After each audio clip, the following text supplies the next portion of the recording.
ada kipas di situ, Bang. Ada kipas di situ. Ada bang. Coba matikan dulu. Kita tempat aja, kita tempat. Coba ini abang muslim kan? Coba tes dulu bacaan Al-Fatihah. Loh, Iya, nanti disangka pura-pura mirip Ahmad Syahromi katanya. Silakan. siap. Bismillahirrahmanirrahim. Alhamdulillahirabbil alamin. Arrahmanirrahim. Maliki yaumiddin. Iyyaka na'budu wa iyyaka nasta'in. Oke, udah sah. Silakan. Ini mungkin sempat terlintas tadi scroll gitu kan. Sebelum masuk ke channel abang, jadi sempat ada pembahasan juga tadi di channel Bang Juma. Jadi di situ tadi ada pembahasan, tapi mungkin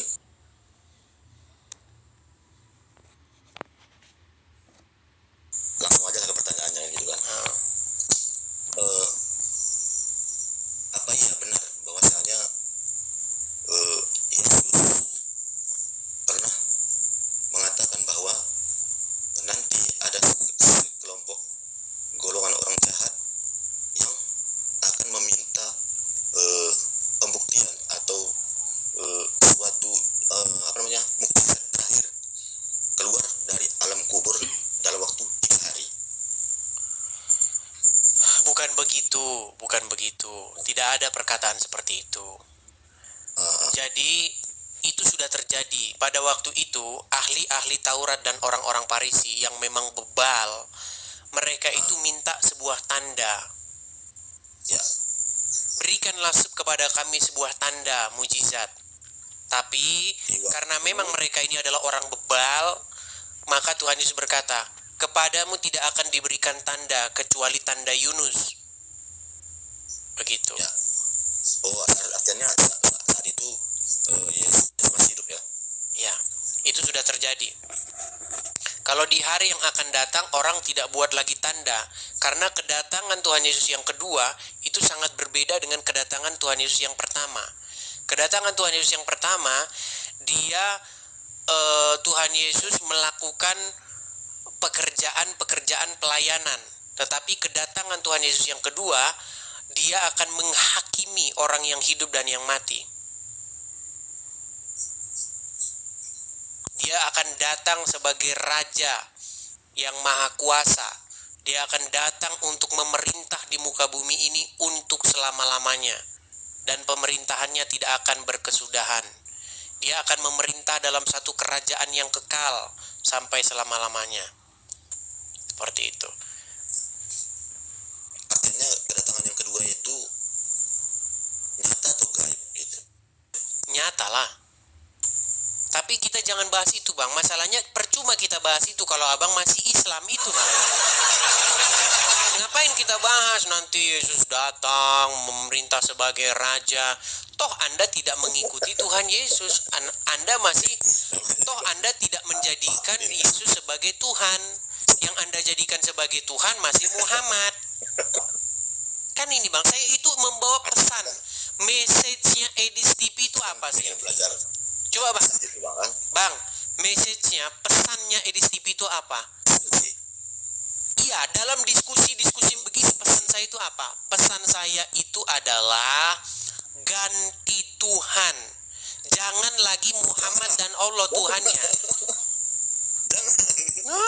Gimana? Ganti Tuhan, Bang. Ganti Tuhan. Jangan. Negara kita melindungi. Bang, kalau selama Tuhanmu masih Allah dan Muhammad, selama itu Anda akan berjalan di dalam kegelapan. Enggak kayak gitu. Setiap warga negara dilindungi oleh hak. Betul, tapi dilindungi juga untuk ganti Tuhan. Jangan lihat satu sisi saja, Bang. Negara menjamin setiap orang untuk bebas beragama dan memeluk kepercayaannya masing-masing, betul. Tapi jangan lupa, negara juga menjamin kepercayaan dan kebebasan untuk orang ganti Tuhan. Makanya saya bilang, kalau Tuhan kalian masih Allah dan Muhammad, segeralah ganti Tuhan kalian itu. Gimana? Sudah klop. Mungkin abang sudah klop juga kan ya gitu. Saya juga sudah Bang, kalau Anda masih menjadikan Muhammad dan Allah sebagai Tuhan, dalam waktu dekat Anda nanti akan menciumi batu. Oh, jangan. Loh kok jangan? Itu kan memang perintah. Memang disuruh oleh Allah dan Muhammad, Tuhan kalian itu. Bagi saya kunci mana anak gue aja lah. Loh, bukankah itu dilakukan oleh Muhammad, menciumi batu sebongkah batu itu? Oh, dia aja lah, aku nggak usah. Dia aja lah, nggak usah. Muslim tapi dia sudah tidak mau mengikuti Muhammad. Biarkanlah dia aja. Kata-kata yang bagus tuh, Bang. Coba kita ulang, Bang. Ini biar muslim pada tahu. Abang Muslim. Jadi kan gini, Bang. Coba ini klip bagus nih. Abang Muslim. Jadi gini kan. Malu dia. Biar dia aja lah, Muhammad aja lah. Cocok lah sudah, Bang nih. Ya, mungkin orang sana dulu ya, mana kita tahu kan, belum lengkap kita, kamar mandi masih terbuka, nggak ada mandi pakai basahan gitu kan, harus telanjang kan, nggak mesti kita ikutin itu. Ya makanya jangan tanggung-tanggung, Bang. Kalau tidak mau lagi mengikuti Muhammad, segeralah simpan Muhammad pada tempatnya. Makan di rumah makan kan nggak mesti kita makan semua kok nasinya kan gitu. Yang mana selera. Betul. Tapi kalau kita ngikutin Muhammad emang begitu, Bang. Bang, ini mohon maaf nih. Kita makan ya. Makan ya. Nih. Itu ajaran siapa? Nggak tahu ajaran siapa. Nah. Aku nggak mau kayak gitu. Itu ajaran Muhammad. Jadi ya kita tahu di saat itu mungkin ya kekurangan makanan, ya mungkin ya yang adanya inilah ini cuman ya jadi habiskan gitu kan. Kalau kita sekarang udah banyak, ngapain susah kayak gini-gini lagi? Iya, makanya saya bilang, Bang, zaman sekarang sudah waktunya tidak ikut Muhammad lagi.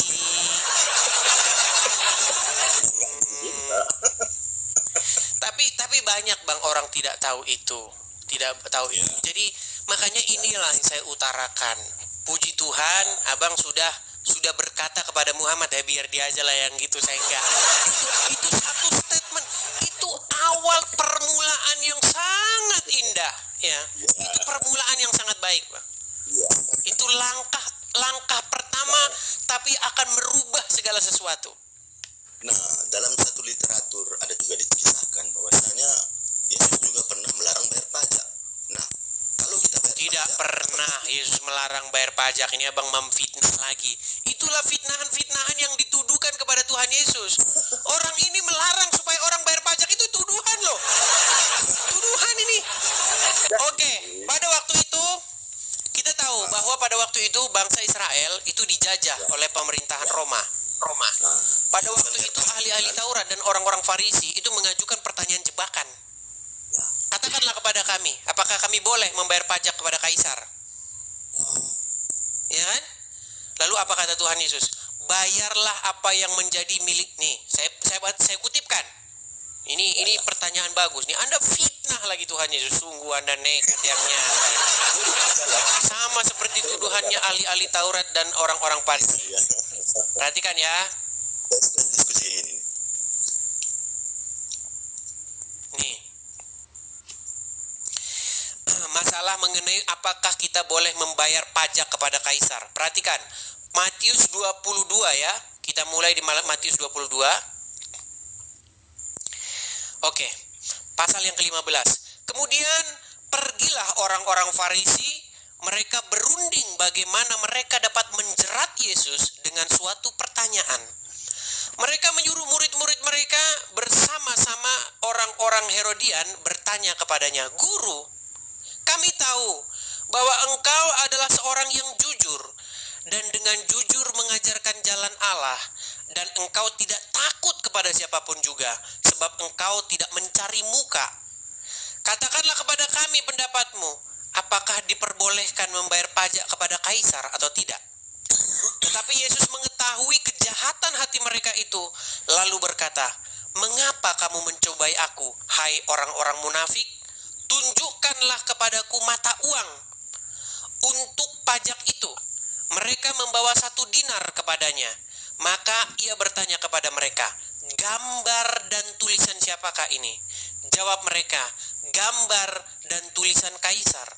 Lalu kata Yesus kepada mereka, "Berikanlah kepada Kaisar apa yang wajib kamu berikan kepada Kaisar, dan kepada Allah apa yang wajib kamu berikan kepada Allah." Mendengar itu, heranlah mereka dan meninggalkan Yesus lalu pergi. Tapi pada waktu yang kedua kali mereka memfitnah Yesus dengan mengatakan supaya jangan membayar pajak kepada Kaisar. Gak ada Yesus melarang membayar pajak kepada Kaisar. Oh, maaf. Maksudnya yang kedua kali gimana tuh, Bang? Yesus kan dituduhkan dengan tuduhan-tuduhan. Oh, Ahli-ahli Taurat dan orang-orang Farisi menghasut masyarakat untuk memberikan tuduhan-tuduhan yang tidak benar. Menuduhkan bahwa Yesus menyuruh melarang bayar pajak. Tidak pernah. orang Parisi ini nggak suka sama Yesus gitu. Makasih Awi. Iya, mereka tidak suka karena Tuhan Yesus memang mengecam mereka, ahli-ahli Taurat dan orang-orang Farisi. Seandainya Yesus datang seandainya Tuhan Yesus datang di tahun 2025, pada waktu itu misalnya datang sekarang, pasti yang Tuhan Yesus kecam itu pemuka-pemuka agama. Ya. Orang-orang besar yang dikecam. Artinya Itu. Makasih Bang Beni. Makasih Kawi.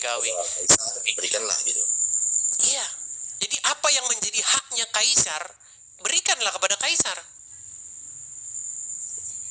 Begitu. Jadi intinya begini Bang, baca Injil. Pemberitaan ini memancing setiap orang untuk membaca Injil. Buka Injil. Yesus adalah tokoh yang memang harus kita teladani. Tokoh yang tidak pernah takut bahkan terhadap orang-orang, maksudnya begini, tokoh yang dia itu menyerahkan dirinya, tokoh yang taat sampai mati, tokoh yang tidak takut terhadap pemuka-pemuka agama, bahkan dia mengatakan hal yang bertolak belakang dengan pemuka-pemuka agama. Ya. Seperti itu. Karena apa?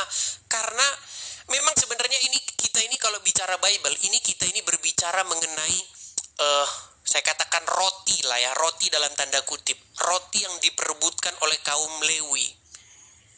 Jadi sekarang kaum Lewi sekarang itu adalah pemuka agama. Lewi itu berbicara mengenai orang yang ditugasi Tuhan untuk mewakili dia. Nah, orang-orang yang ditugasi Tuhan untuk mewakili dia, ini banyak bajingan mereka ini, banyak bajingannya. Tidak semua, tapi banyak yang bajingan. Mereka menjabat tugas yang disembatkan Tuhan, tapi mereka menjadi seorang bajingan.